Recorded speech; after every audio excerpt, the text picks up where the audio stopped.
Welcome to the Springs in the Desert podcast. We're so happy that you're here with us. We're those friends that you can take with you wherever you are on the path of infertility. Welcome back to the Springs in the Desert podcast. I am Jillian, your host for today's episode, and I'm joined by two team members, Anne, one of our founding mamas. How are you, Anne? Hey, I'm doing great. Glad to be with you both. Great. And Cassandra, so good to be with you. How are you? Good. Thanks, lady. How are you? I'm good. I am super excited to get into this conversation today. We want to just invite our listeners into kind of our team's mission about what we're doing here at Springs in the Desert. And I think we as a team have learned along the way how many seasons there really are on the path of infertility. And so we just want to talk about that today. All those types of seasons, maybe where you're at, and that you belong here, that we want to serve you and we're here to serve you, even if it feels like you don't belong, depending on your current situation. And so I just want to start there, just talking about the various seasons and who we are and how we're serving. And so, Anne, maybe would you just maybe speak into some of these various seasons on the path of infertility? Yeah, so, I'm one of the co-founders of Springs in the Desert, along with Kimberly. You've heard her sometimes on the podcast too. And we started Springs in the Desert because we were each on our own path of infertility, and we just didn't feel like we were getting the kind of spiritual support and understanding that we were looking for. And so that's what we had in mind when we started Springs, that we wanted to be a place where others, where women, where together with their husbands, they could come and just find a place where they could open up, they could tell their stories, they could talk through the grief and all the different emotions. I mean, for those of us who have been trying to conceive or wherever we are on that path, it's like a roller coaster very often. There are just so many different emotions. There's anger, there's jealousy, there's sadness. There's our relationship with God, difficulty praying. I mean, all of that stuff. And so Springs in the Desert is a place where you can come wherever you are on the path of infertility. So if you are still trying to conceive, you're charting, maybe you're going through treatments, if you're discerning treatment, if you are on a break right now and trying to discern where God is leading you, if you are looking at the path of adoption, if you are someone who has received a diagnosis and maybe it's going to be very unlikely or impossible that you'll conceive, or you are entering into menopause or you're past childbearing years. So it's kind of that full spectrum of the experience, regardless of where you are. I think there are a lot of emotions that you're likely dealing with. There's the spiritual component, definitely, like, okay, God, like, what are you doing? What, who am I? What does my marriage mean? Our relationships with our husband, with our family members, our friends. And then, and this is the thing that I think we really try to emphasize at Springs in the Desert, is what fruitfulness is God calling us to right now? Whether we end up having biological children or adopting, we're still called to fruitfulness. We're called to bring life into the world. And we all know that this world needs it. Like the world needs the kinds of gifts and fruitfulness that we can bring into the world. Yes, and that is so helpful, I think, to recenter even as a team to serve better when we have this focus on fruitfulness and also on Christ, and that those two things are not mutually exclusive, that they're very intertwined, and that Christ gave us this calling, and if we focus on him and his desires for our life, he will have a calling to fruitfulness in various ways. But yeah, I think you also really spoke to the fact that there are so many seasons, and sometimes, depending on someone's season of life, it might feel like you don't belong in a community that's struggling with infertility. And I'm thinking of many different seasons, perhaps someone who's experiencing secondary infertility, where they might have one or two biological children at home and have not been able to conceive for a period of time. Or perhaps someone who is post hysterectomy. Maybe Cassandra, you could speak into that a little bit, or someone who's in menopause, or just in general, they know because of some sort of diagnosis that they will not be able to conceive. That, sort of what is this balance between hope and the acceptance of what we have? So Cassandra, I'm curious if you can relate to that. Sort of like, do I fit in here, and what that maybe look like for you? Yeah, I've told this story on the podcast before and exactly knows what I'm going to say. Yep. So I found out about Springs when I was already post hysterectomy. In my mind, it's kind of funny, like weird in a way, to be part of this infertility ministry because I don't have this experience or memory of like really walking the path of infertility. You know what I mean? And I know because of just some memories I have and things that other people have reminded me of that I was like wondering why this hadn't happened yet for us, but my life was also crazy at the time. There was a whole bunch of stuff going on. But anyway, I had my surgery after being diagnosed with cancer, so it was all over very, very quickly. And then when I found out about Springs and I loved the retreat, and I wrote to Anne and Kimberly to say like, thanks, because the pray to get pregnant thing, obviously that's, all of our needs and desires we could take to God in prayer. But for me, barring a crazy miracle, it wasn't going to happen. That door was closed. And so getting more involved with Springs, and I wrote a blog post and then was invited to become a part of the team. And I was like, great, but I don't know anything about charting. And Anne was just like, that's fine. And it does make me think about how the mission of this ministry is unique, because there are so many, if you want information about how to get pregnant, there are places you can find it, places you can see like what is licit and approved by the church and what's not. And what's unique about us is that, like we say, Christ not conception, if a conception happens for you, that's great. But if it doesn't happen today, then there's still the grief and the emotions that have to be dealt with today, but also that call to be life-giving that is yours today. So I just really appreciated that about Springs. That I also found very comforting, that uniqueness that, like you said, there are many amazing organizations and church documents and bishops who are talking about it, and other just even guests we've had on our podcast who are talking about these perhaps medical sort of techniques, or just other kind of various health specific focuses. But that's not our focus here. Our focus, right, as I said, is Christ, not conception. And so to have this place that's mostly spiritual support, of sort of figuring out how do we pick up this cross daily and follow him and allow fruit to come from that. And, I'm kind of curious about this question, that how is it that our focus on Christ, not conception, how does this help us with this balance of hope and acceptance? Does it help? Is that why it allows us to kind of find a balance there? And do you have any thoughts about that?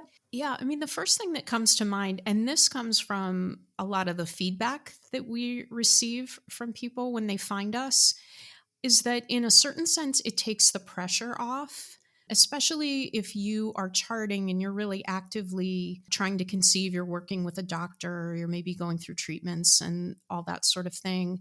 To have that spiritual and emotional support and accompaniment takes the pressure off. Like Springs in the Desert is a place to go where you don't have to think about all of those things. Like you don't have to think about your chart, or am I doing all the things? Am I on the right diet? Am I, and that's not to say those things aren't important and they're not something to work on. But that's not the focus here. And so we can talk about other things. We can sort of unburden ourselves. We can tell our stories. We can hear from each other and hear, oh, okay, you're feeling that way too. I thought I was the only one who felt this way or had these emotions or reacted in these ways.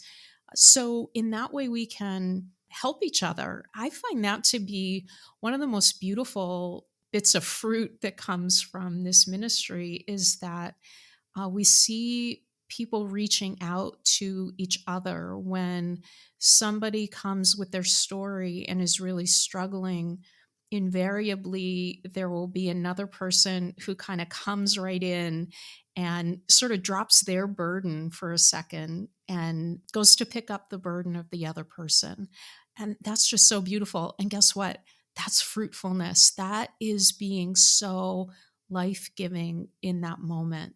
Yeah, I love what you said there, because I think sometimes I discount the ways that I'm fruitful because it doesn't look like the quote unquote fruitfulness that's often talked about.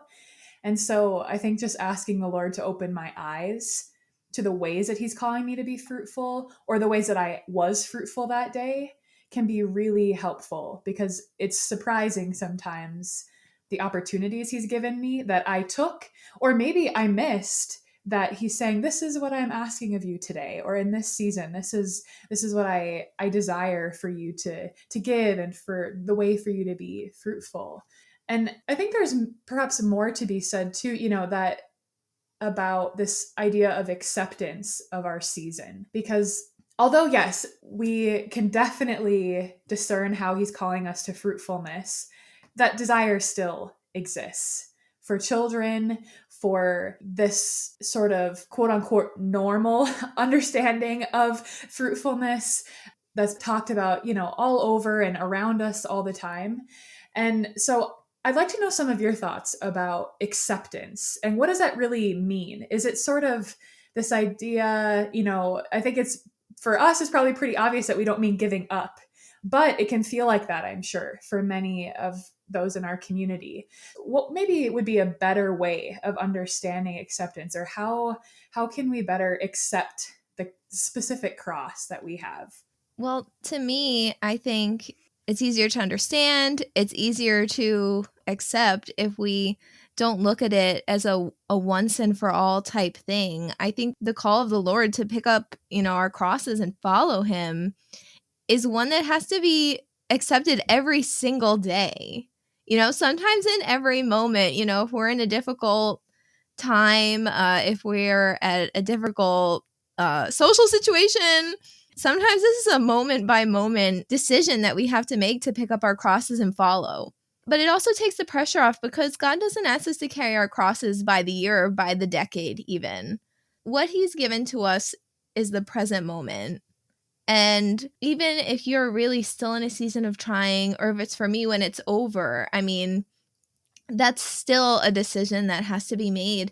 And honestly, it's an offering that has to be made. I remember my spiritual director talking to me about this once, that we can be resigned to our fate or whatever and be kind of grudging about it. But what a beautiful thing to make an offering of this to the Lord. He laid down his life willingly for us. And he doesn't ask most of us to do that in the literal physical sense of laying down our lives. But we still have things that we can say, God, today, this is yours. This desire of my heart. Today hasn't been the day for it. So I'm giving it to you, and let your will be done with it. And I think that's an easier way to think about acceptance. Don't put the pressure on yourself to say, this is it. I have reached acceptance, and, my life is over and it's never going to happen. No, no. Find that peace and joy in making that offering to him today. Yeah, and I think to add on to that, and I love that you said that, Cassandra, and you said it earlier too, this idea of today. Where am I today? What's happening today? What can I do today? is so important. And it's one of the reasons that we wanted to talk about the mission of Springs in the Desert today, not to like pat ourselves on the back or have a big commercial for it, but to really talk about ideas like acceptance or resignation or hope.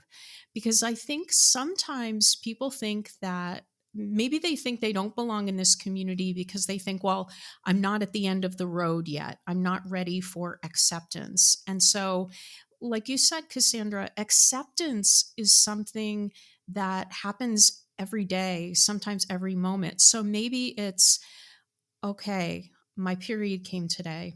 All right. I mean, I have to accept that. There's no way to change it.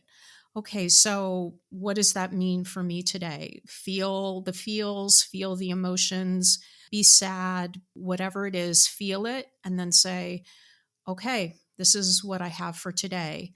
But tomorrow is another day. Tomorrow is another step on the path. And so I think if we look at acceptance in that way, rather than in terms of some kind of finality, you're right. I think it does take the pressure off. And then I was thinking about this idea of sort of resignation, which I think entails a kind of like maybe bitterness or anger, like this is it, it's over.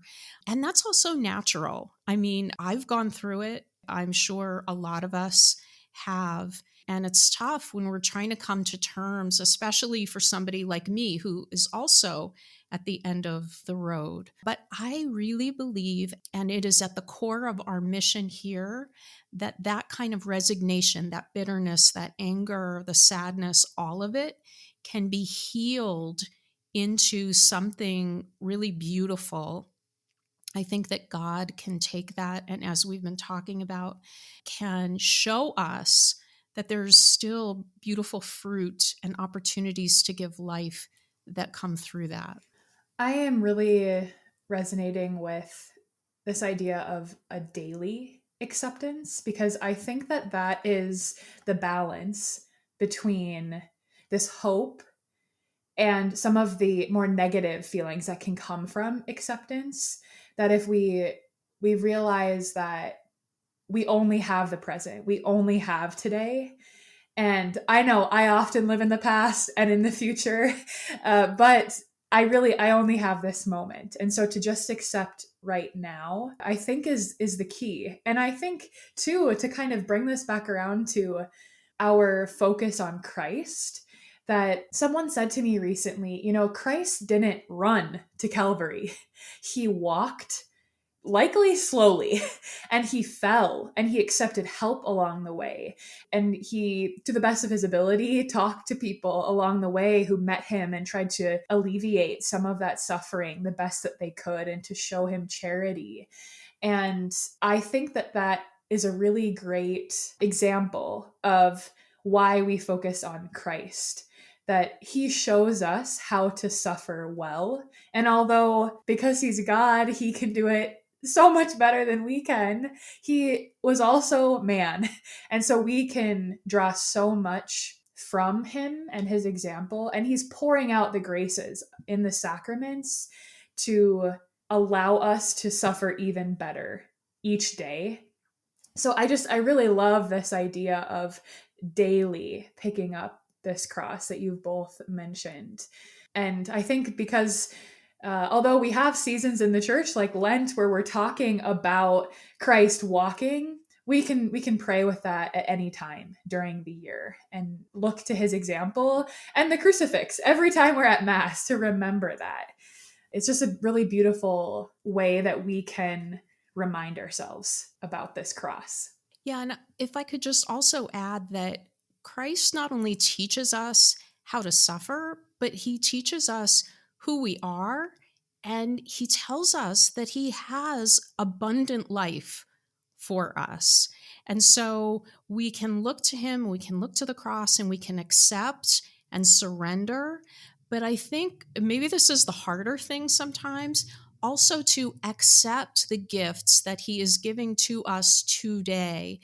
And I think this is really important, to accept who we are as his children, made in his image and likeness, made for love, made because He loves us. And so I think sometimes for me, that's a difficult thing to accept. Like, Lord, do you really love me? Do you really have good things for me? And the answer is unequivocally for each and every one of us, yes. Yeah, that is so true. And I need to pray with that and remember that. I think before we close out today's conversation, I think it's helpful now to kind of go back to the beginning of this conversation and really just encourage our listeners that they belong here, no matter where they're at on the path of infertility. They belong. I know, speaking from my personal experience, having lost 2 children in miscarriage, and then experiencing several years of infertility after that, not really feeling like I belonged in a space like this because of our situation, that we have 2 intercessors and we experience some things that many women are praying for every day. And so it could be difficult for me sometimes. And now finding myself on the team has been a really beautiful journey. But I'm wondering if either of you have any more thoughts about just this idea of belonging, and if anyone, maybe some encouragement to anyone in our community who doesn't feel like they belong, to encourage them that they belong here. Yeah, Jillian, you and I have talked about this before. I think it was on a Mother's Day retreat back in 2022. I think so. That we were just talking about how God is eternal, right? And God is life. And I think there's a connection between that. Like, we understand that our desire to be life-giving is also eternal in this sense. So if you're a person who is walking with secondary infertility, it's not my experience, but don't try to talk yourself out of that support that you need, and that we are here and offering to you. And if you made it this far in the podcast, maybe you're not, but maybe you know someone else who doesn't feel like they have the right to look for support, or that they don't belong in a community like this. And it's just not true. There's really not like a cap on how many children you should or shouldn't have in order to not have certain feelings. And I think we all understand that. Yeah, I also want to say that way back in 2019, when we did our very first retreat for women, we had a woman come to us who was probably in her early to mid 60s, I think. She had been divorced and her husband had subsequently died. And one of the factors that contributed to that was their infertility. And she actually had suffered a number of losses as well. And I remember that she came and she said, I'm not really sure that I belong here. We just assured her that she did, because her grief and her experience was just as valid as any one of us in that room who maybe were still trying to conceive. And so we really do mean it, that wherever you are on that path, you are welcome, and we will be a friend and listen and minister to you the best that we can. And I think that we can all minister to each other as a community, especially when we come with open and generous hearts. That's sometimes difficult, because if you're somebody like me who has never conceived, and you're talking with somebody who's maybe dealing with secondary infertility, I mean, we get it. Like, there's a lot of feelings there and it can be difficult. But I think if we can approach each other with generosity and know that, nobody's trying to hurt another person, and to not compare our crosses, but to just approach each other in friendship and in love, that's where the healing happens. Amen. Amen to all of that. I am just so thankful for this conversation and a space to recognize that although perhaps 2 women or 2 couples who are experiencing different kinds of infertility might have difficulties speaking to each other or finding a way to sort of reconcile those experiences, that we are all part of the body of Christ, and that He sees the crosses that we're carrying, and we can do the best that we can to do the same, to see and recognize each other's crosses and help each other carry that and lift that. And so, dear listeners, I think that it's all of our prayers today that when you listen to this, that you know that the Lord sees your cross, that he knows the weight of that cross, and that he is helping you carry that. And that we here at Springs in the Desert hope to be your Simon, that we are walking with you, as Anne said, truly, wherever you fall on the path of infertility. It has been so good to be with you, Anne and Cassandra. Listeners, we are praying for you as always, and it's an honor to walk with you. We'll see you next time. Thank you so much for joining us for this Springs in the Desert podcast episode. If you have a minute, please rate and review us so that we can reach more listeners. Check out our social media pages on Facebook and Instagram, and go to our website, springsinthedesert.org, where you can sign up for our newsletter and hear about more things that we have going on. Most importantly, remember that God loves you so much, and so do we.